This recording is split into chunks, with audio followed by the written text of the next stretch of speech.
Welcome to the first video of Listen to a Book. What I will be reading, as you may see, is Girl in Pieces, a novel. It will take me a while because I will go like 10 pages and 10 pages and then 10 pages for like each video. I won't go like, okay you guys, so today we left off on page 30 and I'll be reading up to page 90 because I sadly won't have time to do something like that, but 10 pages is just enough. On each video, I will give you a tiny bit of a recap. You will hear noises in the background sometimes, but not all the time. You could listen to this account if you're bored, if you don't have the book, or if you just want to listen to it for fun, and you want to try to go to sleep while listening to a good book, in my opinion. Well, let's get started. Love you. Like a baby harp seal, I'm all white. My forearms are thickly bandaged, heavy as clubs. My thighs are wrapped tightly too. White gauze peek out from the shirts Nurse Ava pulled from the lost and found box behind the nurse's station. Like an orphan, I came here with no clothes. Like an orphan, I was wrapped in a bedsheet and left on the lawn of Registration Hospital in the freezing sleet and snow, blood sweeping through the flowered street. The security guard who found me was bathed in menthol cigarettes and the flat stank of machine coffee. There was a curly white forest hair inside of his nostrils. He said, "Holy Mother of God, girl, what has been done to you?" My mother didn't come to claim me, but I remember the stars that night. They were like salt against the sky, like someone splitted the starker against very dark cloth. That mattered to me, their academic beauty, the last thing I thought I might see before I die on the cold, wet grass. The girls here, they try to get me to talk. They want to know, what's your morning glossary? Tell me your tale, snail. I hear their stories every day in group.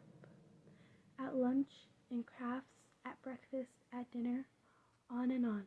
These words that split from them, black memories. They can't stop. Their stories are eating them alive, running them inside out. They cannot stop talking. I cut all my words out. My heart was too full of them. I room with Losa. Losa is older, and her hair is like red and gold, noisy oceans down her back. There are so much of it she can't even keep it in with braids or buns or scrunchies. Her hair smells like strawberries. She smells better than any girl I've ever known. I could breathe her in forever. My first night here, once she lifted her blouse to change for bed, the moment before that crazy hair fell over her body like a protective cape. I saw them, all of them. I sucked my breath in hard. She said, "Don't be scared, little one." I wasn't scared. I'll never be seen a girl with skin like mine. Every moment is spoken for. We're up at 6 o'clock. We're drinking lukewarm coffee or watered down juice by 6:45. We have 30 minutes to scrape cream cheese on cardboard bagels or shove pale eggs in our mouths or swallow lumpy oatmeal.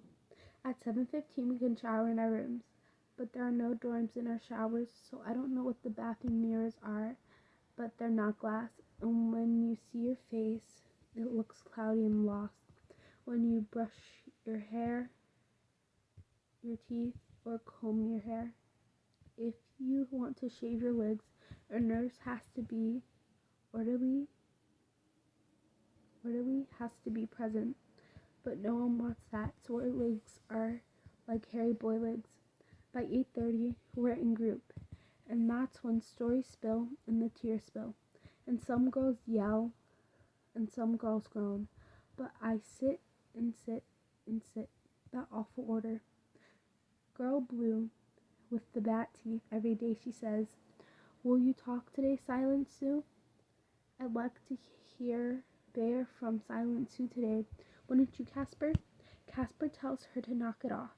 Casper tells us to breathe accordingly, by speaking our arms way out and out, then pushing them in, and then pulling them out and out. I don't feel better when we breathe. Meds come after group, then quiet, then lunch and crafts, then idle, which is where you sit with your doctor and cry some more. And then at 5 o'clock, there's dinner, which is not hot food and more blue. Do you like mac and cheese, Silent Sue? When are you getting those band-aids off, Silent Sue? And entertainment, and then entertainment. After entertainment, there is phone call, and then more crying. And then it's 9 p.m. and more meds. And then it's bed. The girls piss and hiss about the schedule, the food groups, the meds, everything. But I don't care. There's food and a bed and it's warm. And I'm inside and I'm safe. My name is not Sue. Gen Z is a knicker. Short 12 scars run up and down her arms and legs. She wears skinny athlete shorts. She's taller than anyone except Dr. Doodle. She dribbles an imaginary basketball up and down the bridge hallway. She shoots at an invisible hoop. Francine is a human punction.